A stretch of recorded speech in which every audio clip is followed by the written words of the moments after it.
देवगढ़ गांव की सुबह हमेशा की तरह बहुत ही शांत और खूबसूरत थी। पहाड़ों के बीच बसे इस छोटे से गांव में जिंदगी बहुत सीधी और सरल थी। लेकिन इस शांति के बीच एक ऐसी जगह थी जहां हर सुबह एक अलग ही हलचल और रौनक होती थी। यह था सूर्या का बिरयानी का ठेला। सूर्या एक बहुत ही मेहनती, गरीब लेकिन सच्चा इंसान था। उसके हाथों में जैसे अन्नपूर्णा का वास था। उसकी देसी मसालों वाली बिरयानी पूरे देवगढ़ और आसपास के गांवों में मशहूर थी। ग्राहक ने कहा, अरे सूर्या भाई, आज तो तुम्हारे ठेले से उठने वाली खुशबू ने सीधा घर के बिस्तर से यहाँ तक खींच लिया है। क्या लाजवाब खुशबू आ रही है आज। सूर्या ने मुस्कुराते हुए कहा, बस काका, ये सब आप लोगों का प्यार और मेरी माँ के हाथों के पीसे हुए ताजे मसाले हैं। खाना तो मैं बस दिल से बनाता हूँ, स्वाद तो ऊपर वाला खुद डाल देता है। ग्राहक उत्साह से कहा, सच कहा सूर्या, तुम्हारी मटन बिरयानी खाने के बाद तो दिन भर किसी और चीज की भूख ही नहीं लगती। एक प्लेट जल्दी से लगा दो। सूर्या मुस्कुराते हुए जल्दी जल्दी गर्मा गर्म बिरयानी की प्लेटें लगाने लगा। लोग बड़े चाव से खा रहे थे। तभी वहां एक अनजान आदमी आया। उसके कपड़े, उसके बाल और उसके बात करने का अंदाज बिल्कुल अलग था। ऐसा लग रहा था जैसे वह किसी बहुत बड़े शहर से आया हो। जिम्मी ने कहा, एक्सक्यूज मी, अरे भाई, ये जो तुम बेच रहे हो, ये मटन बिरयानी है या चिकन बिरयानी? सूर्या ने विनम्रता से कहा, दोनों है बाबूजी, आप बताइए आपको कौन सी दूं, मटन या चिकन? एकदम ताजी और देसी है। जिम्मी ने टेस्ट करने वाले अंदाज में कहा, ठीक है, एक प्लेट मटन बिरयानी लगा दो। देखता हूँ तुम गांव वाले क्या खाते हो। सूर्या ने इज्जत के साथ एक प्लेट उसे दी। जिम्मी ने बिरयानी का एक चम्मच मुंह में रखा। कुछ देर चबाने के बाद उसने अजीब सा मुंह बनाया और अपनी भौहें सिकोड़ ली। जिम्मी ने कहा, भाई एक बात बताओ, तुमने इसमें ये हल्दी, धनिया और ये सब देसी टमाटर क्यों डाले हैं? सूर्या ने गर्व से जवाब दिया, हाँ बाबूजी, टमाटर, प्याज, हरी मिर्च और हमारे खास गरम मसाले डालते हैं, तभी तो इसका रंग और स्वाद दोनों निखर कर आता है। जिम्मी ने हंसते हुए कहा, इसे स्वाद कहते हो? भाई ये तो तुम पुलाव बना रहे हो। एक बार बड़े शहर आकर हमारी चाइनीज बिरयानी खाओ। असली चाइनीज बिरयानी में ये तुम्हारे देसी टमाटर और हल्दी नहीं डालते।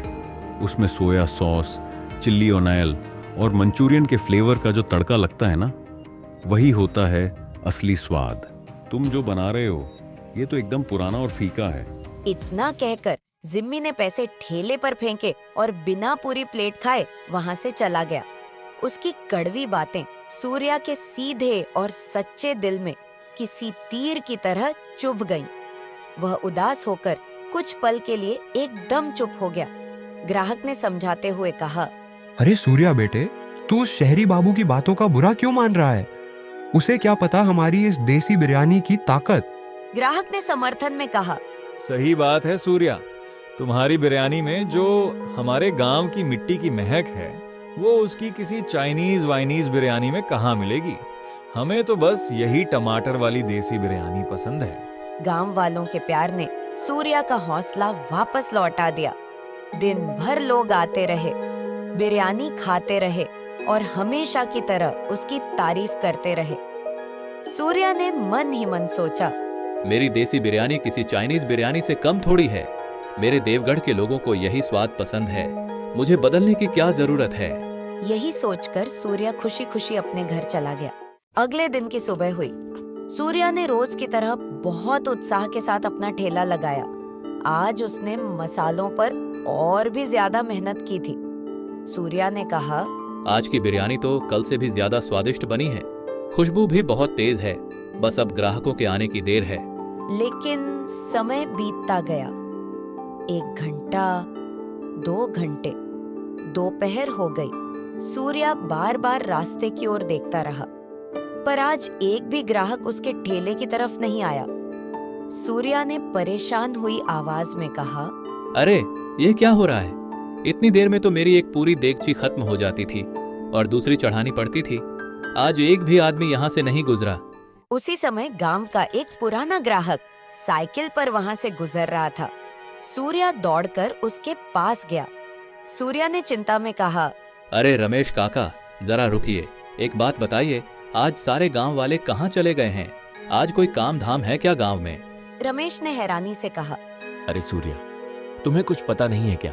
सूर्या ने पूछा। क्या पता नहीं काका? रमेश ने कहा। गांव के मुखिया जी ने चौराहे के पास एक नया और बहुत बड़ा ठेला खुलवाया है। सब लोग वहीं जा रहे हैं। सूर्या ने चौंकते हुए कहा। मुखिया जी खुद ठेला चला रहे हैं, पर उन्हें तो खाना बनाना आता ही नहीं। रमेश ने कहा। अरे नहीं सूर्या, मुखिया जी क्यों चलाएंगे? उन्होंने शहर से एक बहुत बड़ा बावर्ची बुलाया है। वही आदमी जो कल तुम्हारे पास आया था, वो कोई चाइनीज बिरयानी बना रहा है। नूडल्स, फ्राइड राइस और मंचूरियन का कोई नया तड़का लगाकर बिरयानी बेच रहा है। गांव के लड़कों को तो वो इतनी पसंद आ रही है कि लाइन टूटने का नाम ही नहीं ले रही। बहुत ही चटपटी बता रहे हैं सब। यह सुनकर सूर्या के पैरों तले जमीन खिसक गई। सूर्या ने चिंता में कहा। देखना तो पड़ेगा, आखिर ऐसा क्या खास है उस चाइनीज बिरयानी में जो मेरे अपने लोग, जो मेरी देसी बिरयानी के दीवाने थे, मुझे छोड़कर वहां जा रहे हैं। सूर्या अपना ठेला वहीं छोड़कर तुरंत मुखिया जी के उस नए ठेले को देखने के लिए भागा।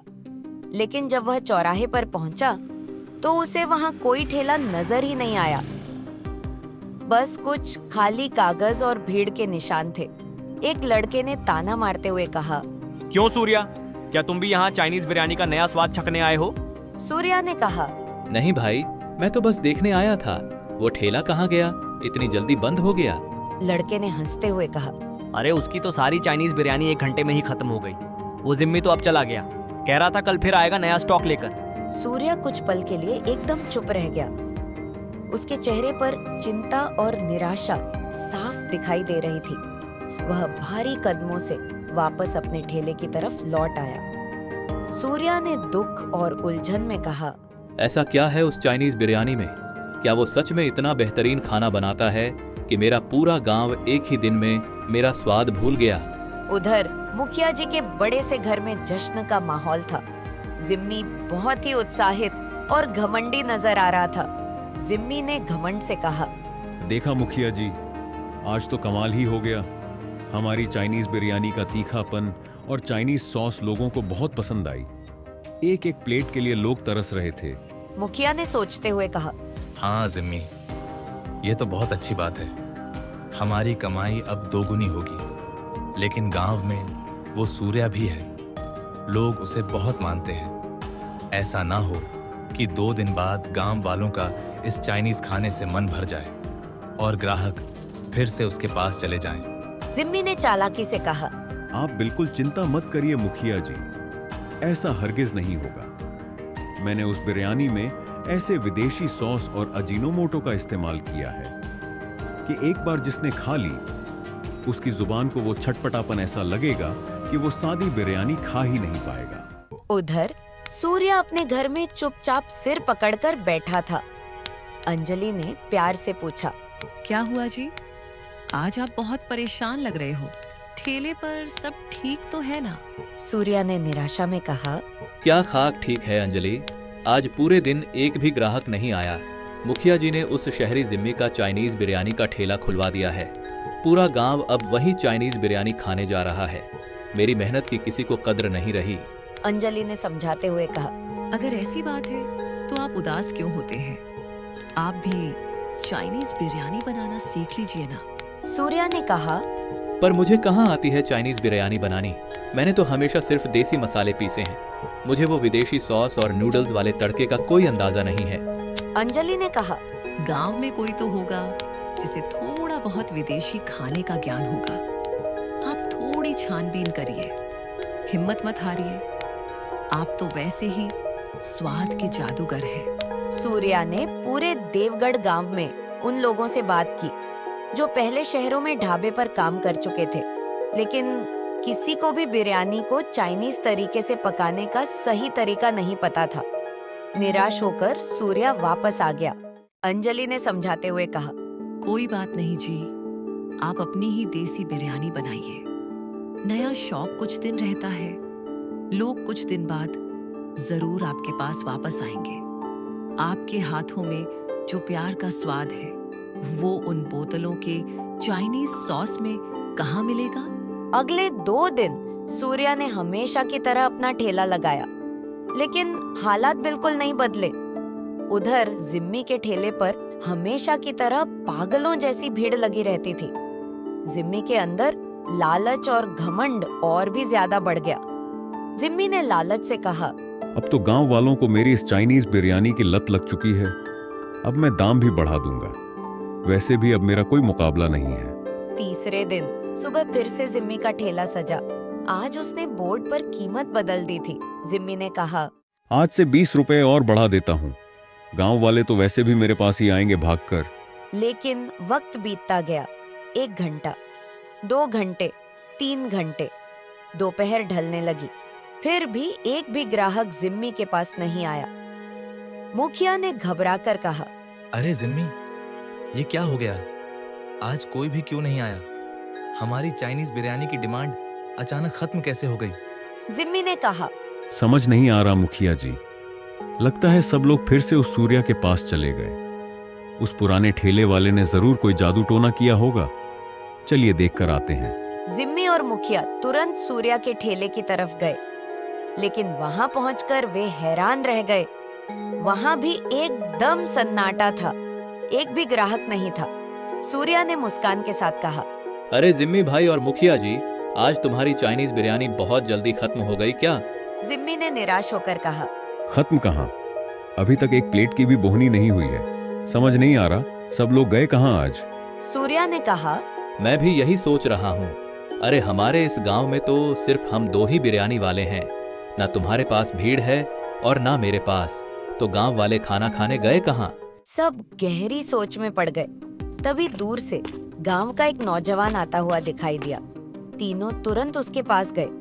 सूर्या ने पूछा, अरे भाई, आज तुम लोग खाना खाने क्यों नहीं आए? नौजवान ने आराम से कहा, अरे सूर्या भाई, अभी अभी तो पेट भरकर खाकर आ रहा हूँ। जिम्मी ने पूछा, कहाँ खाई? हमने तो तुम्हें देखा ही नहीं। नौजवान ने कहा, पास के ही एक कस्बे से एक आदमी आया है।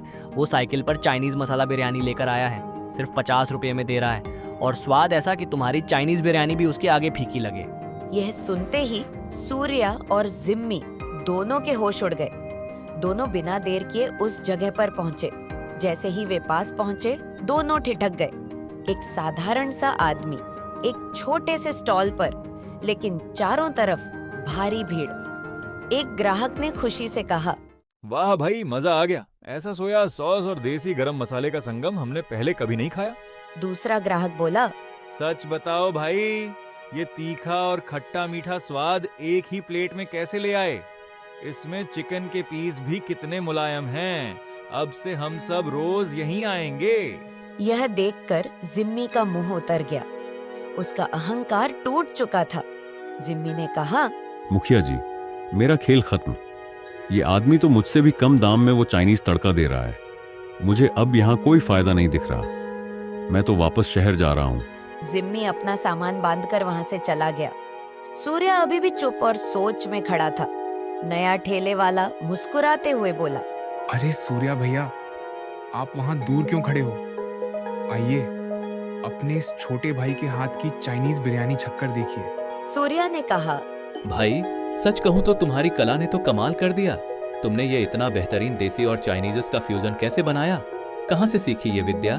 नया ठेले वाला हंसते हुए बोला, अरे सूर्या भैया, ये विद्या मैंने कहीं और से नहीं बल्कि आपसे ही सीखी है। सूर्या ने कहा, मुझसे?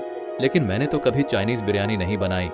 नया ठेले वाला भावुक होकर बोला, हाँ भैया, मैं पिछले साल आपके ठेले पर काम करता था, बर्तन धोता था। मैंने आपके देसी मसालों का राज देखा था। जब इस जिम्मी ने गांव में अपना चाइनीज कचरा बेचना शुरू किया, तो मैंने आपके शुद्ध मसालों के बेस में सिर्फ चाइनीज चिल्ली ऑयल और सोया का सही संतुलन मिलाया। इसमें केमिकल नहीं, आपकी सिखाई हुई ईमानदारी है। सूर्या की आंखों में खुशी के आंसू आ गए। उसे समझ आ गया कि चाहे नाम कोई भी हो, अगर नीयत और बुनियाद सच्ची हो तो हर नया रूप स्वादिष्ट बन सकता है। सूर्या ने खुशी से कहा, भाई, तुमने तो मेरी आंखें खोल दी। तुमने साबित कर दिया कि पुरानी जड़ों को छोड़े बिना भी नई चीजें सीखी जा सकती हैं। धीरे धीरे सब कुछ बदल गया। उस नौजवान ने सूर्या के साथ मिलकर काम करना शुरू कर दिया। अब सूर्या का ठेला पहले से भी ज्यादा चलने लगा। अब वहाँ देसी और चाइनीज दोनों तरह की शुद्ध और स्वादिष्ट बिरयानी मिलने लगी। और देवगढ़ गांव में एक सीख हमेशा के लिए याद रखी गई कि सच्चाई, मेहनत और अपनेपन का स्वाद दुनिया के किसी भी दिखावटी तड़के से हमेशा बढ़कर होता है।